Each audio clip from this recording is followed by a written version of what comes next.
Bonjour, chers auditeurs et auditrices, et bienvenue sur votre chaîne YouTube, Centre d'études bibliques DJ. C'est un véritable plaisir de vous retrouver aujourd'hui en ce début de semaine. Si c'est votre première visite, sachez que cette chaîne est consacrée à l'étude de la parole de Dieu et à la louange. Et l'enseignement que nous partageons aujourd'hui est tiré du livre que vous voyez à l'écran.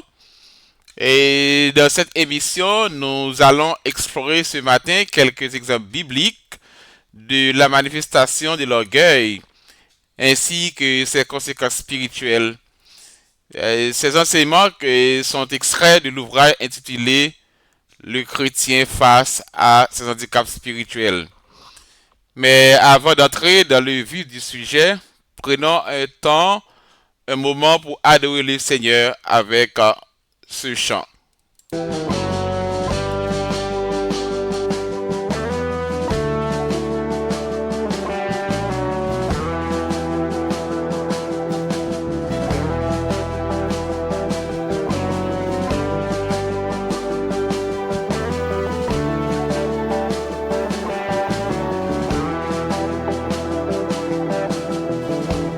Je sais que tu es le Fils, tu es l'agneau, tu es le Christ.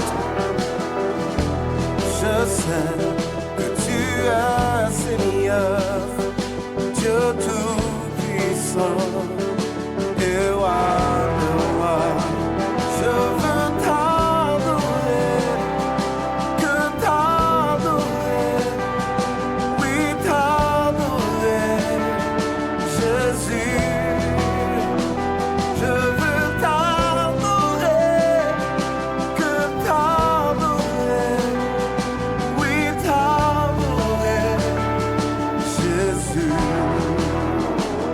Chantons ensemble. Je sais que tu es le Fils, tu es l'agneau.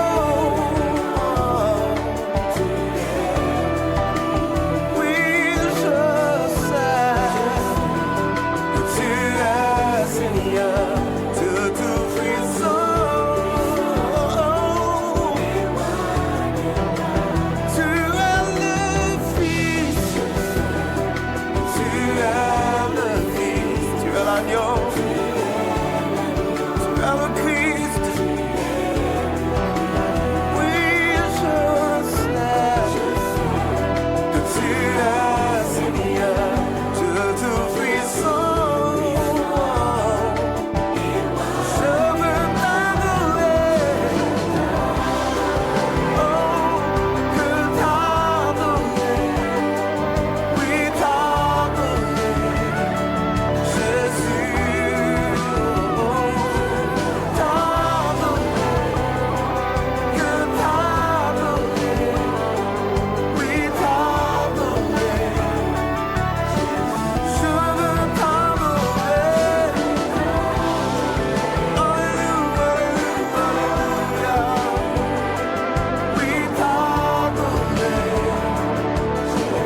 Je veux t'adorer. Seigneur, t'adorer. Oui, t'adorer. Jésus. Il est écrit qu'il sera appelé admirable, conseiller, Dieu puissant, prince de paix, Père éternel. Que la domination reposera sur son épaule, car il est le Fils de Dieu. Le premier, le dernier, l'alpha, l'oméga, le lion de la tribu de Juda. Et nul ne peut être comme notre Seigneur. Alléluia. Tu es le premier, l'alpha, le lion de Juda, mais comme toi, tu es le premier.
ta vie. Oui, t'adorer, Jésus.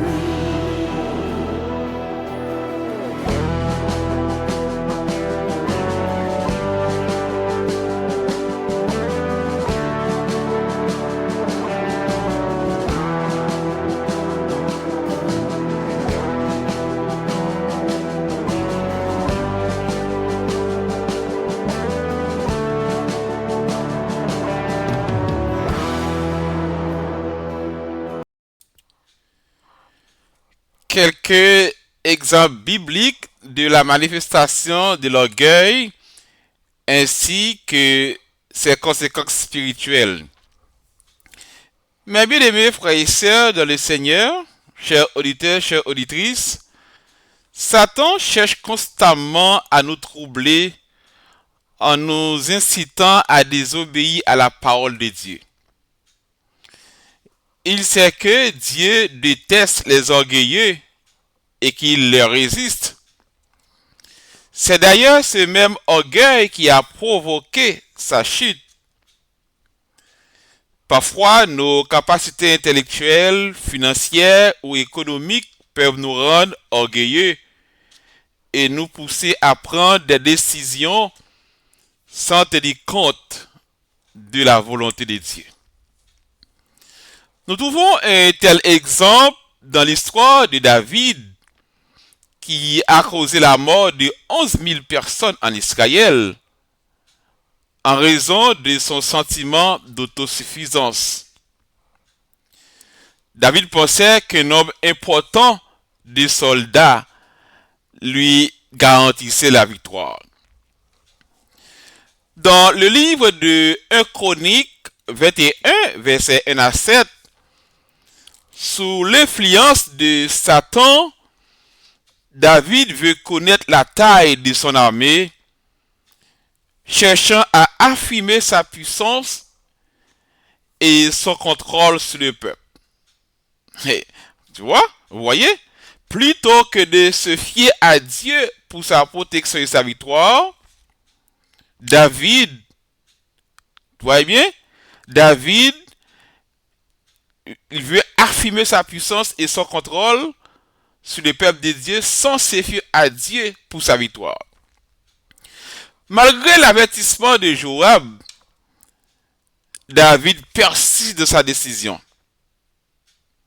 Et cette action déplaît à Dieu qui punira Israël pour le péché commis par David, démontrant ainsi que l'orgueil et l'autosuffisance peuvent mener à des conséquences graves, non seulement pour soi-même, mais aussi pour ceux qui nous entourent. David finit par connaître son erreur et se repent sincèrement lorsqu'il réalise qu'il a agi de manière insensée en plaçant sa confiance dans les chiffres plutôt que dans le Seigneur. Mes bien-aimés, chers auditeurs, chères auditrices, ce récit nous met en garde contre l'orgueil et l'arrogance. Lorsque Dieu nous accorde des opportunités et des bénédictions, il est bon de rester humble et reconnaissant, sachant que tout ce que nous avons provient de lui.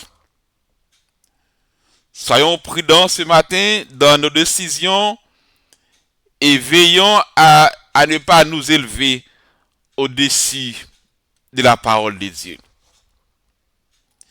L'histoire de David nous rappelle que l'orgueil entraîne des conséquences et que nous devons constamment nous repentir et chercher le pardon de Dieu lorsque nous péchons par l'orgueil. Soyez donc vigilants et humbles, soumis à la parole de Dieu, reconnaissant que toute bénédiction et capacité viennent de lui. Il y a aussi un autre serviteur dans la Bible, c'est Osias. L'histoire d'Osias et de sa chute sont racontées dans le deuxième livre des Chroniques au chapitre 26, Osias était le roi de Juda, qu'au début de son règne était un roi prospère, excuse-moi, et accompli. Sous la direction divine, Osias a remporté de nombreuses victoires militaires contre les Philistins, les Ammonites et d'autres ennemis de Juda. Il a également favorisé la prospérité économique du royaume en développant l'agriculture, l'élevage et le commerce. Osias aussi a renforcé la défense de Jérusalem et a construit des citadelles dans différentes parties du pays. Mais cependant, Osias a commencé à se laisser entraîner par l'orgueil, il est devenu puissant et a commencé à se considérer comme supérieur à la loi des dieux. Il a décidé de franchir les limites de son rôle en voulant offrir lui-même des sacrifices dans le temple. Une tâche réservée aux prêtres, ce qui est strictement interdit par la loi de Moïse. Le grand prêtre Azaria et 80 prêtres courageux ont tenté de le dissuader, mais Osias a insisté et s'est mis en colère contre eux. Alors qu'il était sur le point de brûler de l'encens sur l'autel, la lèpre est immédiatement apparue sur son front, parce que ce n'était pas son rôle, c'est pas orgueil qu'il a fait ça. La lèpre était considérée comme un châtiment divin pour le péché et un signe de désapprobation de Dieu. Osias a été contraint de quitter le temple et de vivre isolé en raison de sa lèpre jusqu'à sa mort. L'histoire d'Osias, mes frères et sœurs, nous met en garde contre l'orgueil et l'arrogance. Même si Osias a été béni par Dieu, mais il a fini par succomber à la tentation de se considérer supérieur aux lois divines. Cette désobéissance et cette présomption ont entraîné des conséquences tragiques pour lui. Cela nous rappelle l'importance de rester humble et de respecter les limites établies par Dieu et de reconnaître que toute réussite et tout don viennent de lui. Chers frères et sœurs, auditeurs, auditrices, l'orgueil peut nous aveugler et nous éloigner des dieux. Il est important de rester vigilant et de garder nos cœurs dans l'humilité. Exemple biblique des manifestations de l'orgueil ainsi que ses conséquences spirituelles. Nous avons aussi une autre histoire de la Bible, c'est le roi Nebuchadnezzar. Nebuchadnezzar était le puissant roi de Babylone qui avait connu de nombreux succès et réalisations. Mais cependant, son orgueil l'a conduit à une série d'événements qui ont finalement contribué à sa chute et son humiliation aussi. Vous savez bien comment le roi Nebuchadnezzar a été humilié. Nous trouvons au chapitre 4 de Daniel, Nebuchadnezzar fait un rêve troublant dans lequel il voit un grand arbre être coupé et détruit. Il demande à Daniel, un homme sage, d'interpréter son rêve. Daniel lui explique que l'arbre présente le roi lui-même. Et je sais que vous connaissez déjà cette histoire, l'histoire de Nebuchadnezzar. Et que Dieu va le punir pour son orgueil. Malheureusement, le roi n'a pas tenu compte de cet avertissement.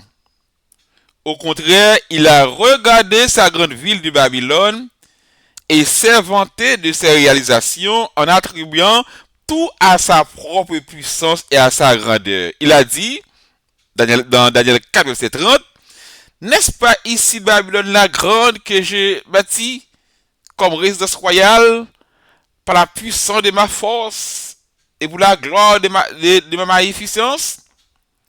Mais à cause de son orgueil, Dieu l'a jugé. Le roi a été frappé de folie et expulsé de la société.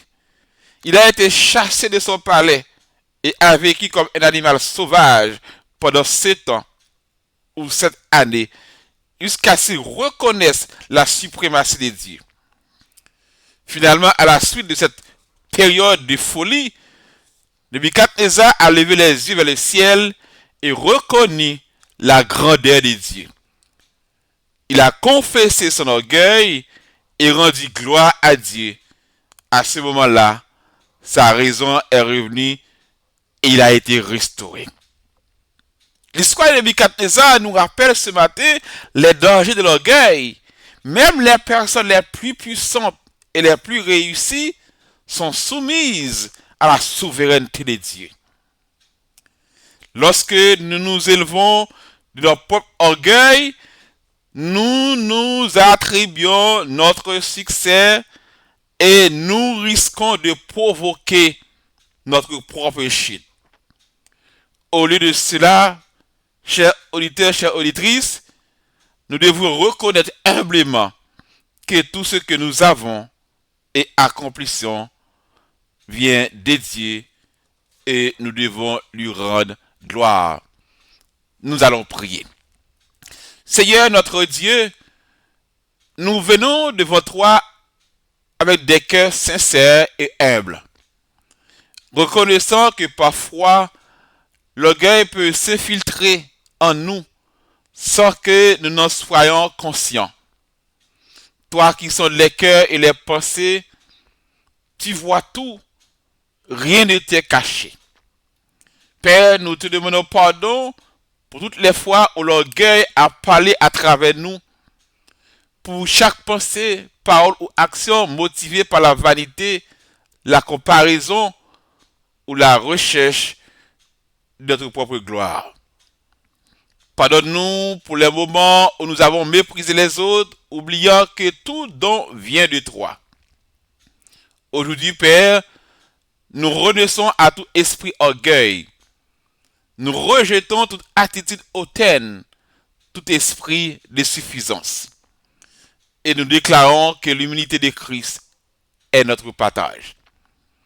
Il est écrit dans Jacques 4, verset 6, Dieu résiste aux orgueilleux, mais il fait grâce aux humbles.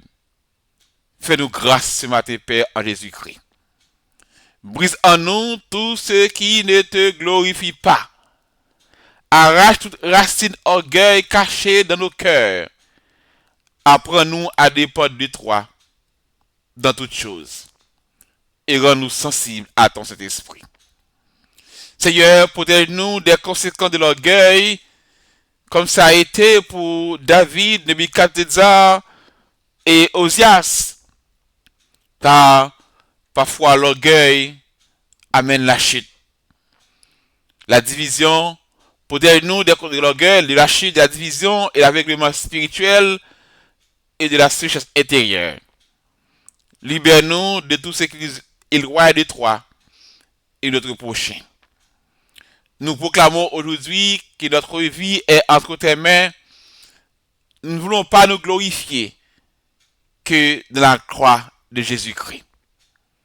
Car sans toi, nous ne sommes rien. Et c'est en toi seul que nous trouvons notre valeur et notre paix.